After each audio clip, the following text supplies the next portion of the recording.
আমরা mobile phone কিনি কেন? না, কথা বলার জন্য কিনি আমি জানি, কিন্তু ওটা তো এখন সেকেন্ডারি কারণ হয়ে গেছে। আমরা মোবাইল ফোন এখন মূলত কিনি ফটোগ্রাফির জন্য। স্মার্টফোন কোম্পানিগুলো নতুন নতুন ফিচার দিচ্ছে, সফটওয়্যার অ্যালগোরিদম ভীষণ উন্নত করছে। হার্ডওয়্যারের ক্ষেত্রে একটার বদলে দুটো, দুটোর বদলে চারটে ক্যামেরা দিচ্ছে, সেন্সারের সাইজ বড় করে দিচ্ছে। মোবাইল ফটোগ্রাফির এখন মজাটাই আলাদা। তো তার জন্য আমরা মোবাইল ফটোগ্রাফি করতে খুবই এনজয় করি, কিন্তু তার সাথে সাথে খুবই ভুল করি। আমরা জানিই না অনেকে যে আমাদের ফোনে কী কী ফিচার আছে, আমাদের ফোনে সেই ফিচারগুলো কীভাবে ইউজ করা উচিত। তো আজকের ভিডিওতে আমরা আমাদের কমন কিছু ভুল, কমন কিছু ফিচার স্মার্টফোনের, এটা নিয়ে আলোচনা করব। আর এই ব্যাপারে পরীক্ষা করার জন্য আমরা বেছে নিয়েছি স্যামসাং গ্যালাক্সি A33 বলে ফোনটা। এই ফোনটা ক্যামেরা বিস্ট, আপনারা জানেন মিড বাজেটে অন্যতম সেরা ক্যামেরা ফোন এটা। আর স্যামসাংয়ের ফোন মানে ক্যামেরা অ্যালগোরিদম নিয়ে তো কথাই হবে না। স্যামসাং গ্যালাক্সি A33 সাথে রয়েছে আমি অভ্র, আপনারা দেখছেন টেকসাই গাই চ্যানেল, আর আমরা রয়েছে এই মুহূর্তে আউটডোরে। তো চলুন আমরা ক্যামেরা টেস্টিং শুরু করে দিই।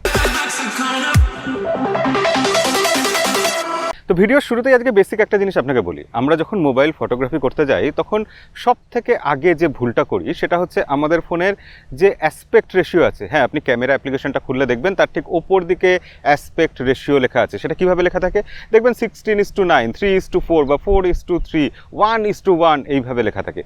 এই অ্যাসপেক্ট রেশিওটা আমরা সাধারণত এটা 16:9 করে রাখি, ফুল ভিউ করে রাখি, কারণ ফটো তোলার পর গোটা ডিসপ্লে জুড়ে নিজের ছবি দেখতে সবসময় তো ভালো লাগেই।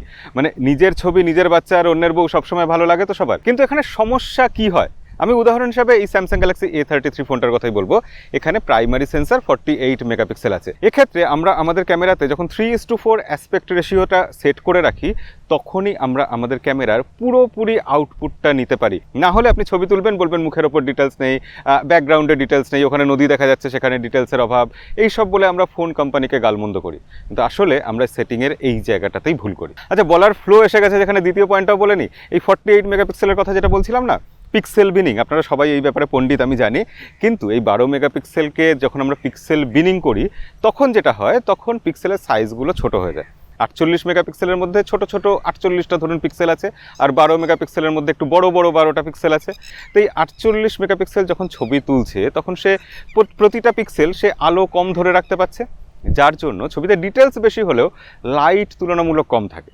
তো সেই কারণে ছবি দেখতে কিন্তু 12 মেগাপিক্সেলেই বেশি ভালো লাগে, 48 মেগাপিক্সেলে অতটা ভালো লাগে না। আপনারা এখন যে ছবিটা দেখছেন পাশাপাশি 48 megapixel Samsung Galaxy A33 primary সেন্সারে তোলা, আর তার সাথে ওই একই সেন্সারে তোলা নর্মাল ছবি 12 মেগাপিক্সেলে তোলা ছবি পাশাপাশি দেখলে আপনারা বুঝতে পারবেন কোনটাতে কি তফাৎ হচ্ছে। দুটো ক্যামেরার স্যাম্পল আপনারা পাশাপাশি দেখছেন। এখানে 16 মেগাপিক্সেলের একটা সেলফি ক্যামেরা আছে, যে ক্যামেরাটা খুব ভালো ছবি তুলেছে, আমরা কোনো রকম সমস্যা ফেস করিনি।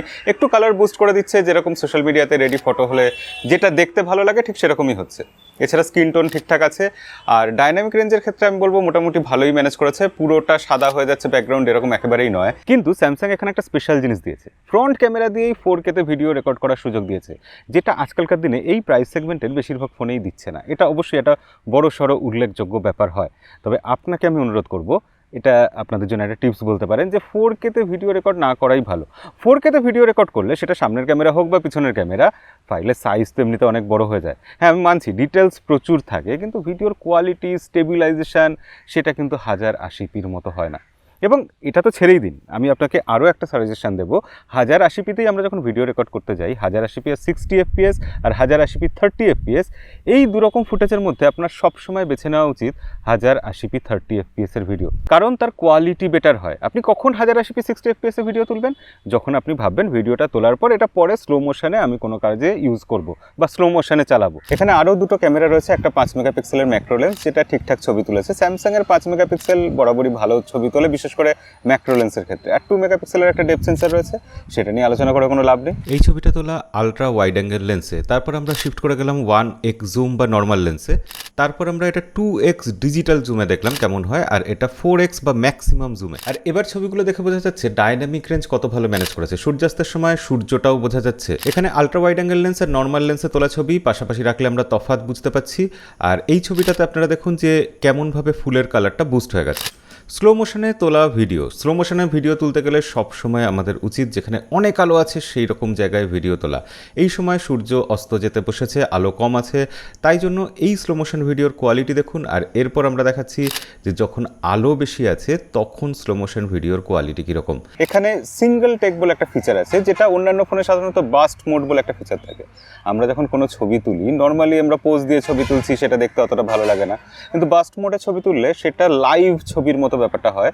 আপনি কিছু নর্মালি কাজ করছেন, সেখানে পরপর অনেকগুলো ছবি উঠে যাচ্ছে, তার মধ্যে বিশেষ একটা ছবিকে বেছে নিয়ে আমরা সেটাকে সিলেক্ট করে দেখাতে পারি বা প্রেজেন্ট করতে পারি। সিঙ্গেল টেকের ক্ষেত্রেও ঠিক সেই জিনিসটাই হয়। সিঙ্গেল টেক আপনার একটা ভিডিওর মতো তুলে নেবে, ছোট ভিডিও, যার মধ্যে থেকে বেছে বেছে বেশ কিছু আপনার সেরা মুহূর্ত তুলে ধরবে। সেটা ভিডিও হতে পারে, সেটা স্টিল ইমেজ হতে পারে। সেই সেরা মুহূর্তগুলোর মধ্যে থেকে আপনি আপনার পছন্দের ছবিটা বেছে নিতে পারবেন।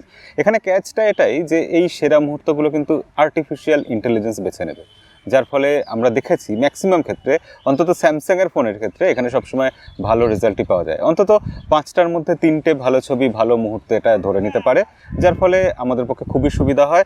আলাদা আলাদা করে ছবি তুলে তুলে আমাদের বাঁচতে হয় না। এই ক্যামেরা দিয়ে আমরা রাত্রিবেলা যখন লো লাইটে ছবি তুলেছি সেখানেও ছবির কোয়ালিটি কিন্তু বেশ ভালো পেয়েছি, পোর্ট্রেট মোডেও ভালো ছবি পেয়েছি, নর্মাল যখন ছবি তুলছি সেখানেও ছবির কোয়ালিটি বেশ ভালো এসেছে। আজকাল স্মার্টফোন কোম্পানিগুলো একটা ফিচার খুব ভালো দিচ্ছে, তবে বেশিরভাগ কোম্পানি দেয় না। স্যামসাংয়ের ফোনে এটা স্পেশালি দেওয়া হয়, সেটা হচ্ছে জেস্চার ফিচার। অর্থাৎ আপনি মনে করুন সেলফি তুলবেন, আপনি সাধারণত কী করেন, নিজে সেলফি নিজে তুলতে হলে আশেপাশে কেউ নেই, হাত দিয়ে সবসময় ধরে তুলতে ভালো লাগে না, আপনি কোথাও ফোনটা রাখলেন, তাতে কাউন্টডাউন টাইমার দিয়ে রাখলেন, 5 সেকেন্ড বাদে নিজে থেকে ছবি তুলে নেবে, আপনি পোজ টোজ দিয়ে সেজে গুজে দাঁড়ালেন। অথবা আপনি জেস্চার সাপোর্টের ফিচারটা কাজে লাগাতে পারেন। সেটা কীরকম আসুন আপনাকে দেখিয়ে দিই। স্যামসাংয়ের ফোন দেখুন সাজেস্ট করছে আমাকে যে এই অ্যাঙ্গেলে ছবি তুললে ভালো হবে, এবং তারপর আমি যখন এরকম হাত দেখাচ্ছি তখন ছবিটা উঠে যাচ্ছে। তার ফলে আমাকে টাইমার দিতে হচ্ছে না, কিছু করতে হচ্ছে না। এই যে হাত দেখালাম, আবার ছবি উঠে গেল, কিছুই না। সেটিংয়ের মধ্যে শো পাম বলে একটা ফিচার রয়েছে, সেটা অন করে রাখলেই আপনি শুধু হাতের তালু দেখাবেন, পাম দেখাবেন, আর ছবি উঠে যাবে এরকম। কিন্তু আমাদের ভিডিওতে আমরা সাধারণত স্যামসাংয়ের ফোন হলেই ওই ফটো ইরেজ করার ফিচারটা নিয়ে বেশি আলোচনা করি, কিন্তু এখানে আরও একটা ফিচার আছে যেটা নিয়ে আলোচনা করা হয় না, সেটাই আজকে আসুন আপনাকে বলি।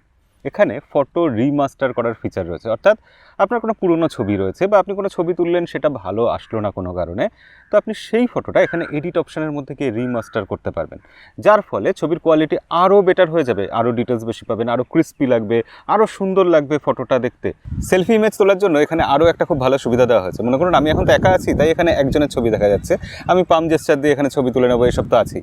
কিন্তু যদি আমরা 2জন হই, 3জন হই, 4জন হই, গ্রুপ সেলফি তুলতে চাই, তখন ক্যামেরা অটোমেটিক বুঝে নেবে যে বেশি লোক এসে গেছে ফ্রেমে এবং ফ্রেমটা বড় করা দরকার। তো অলোক চলে এসো তো একবার ফ্রেমে, দেখি কেমন ওঠে। তাহলে এবার 2জন চলে এসেছি, আমরা ডুয়েল সেলফি তুলব।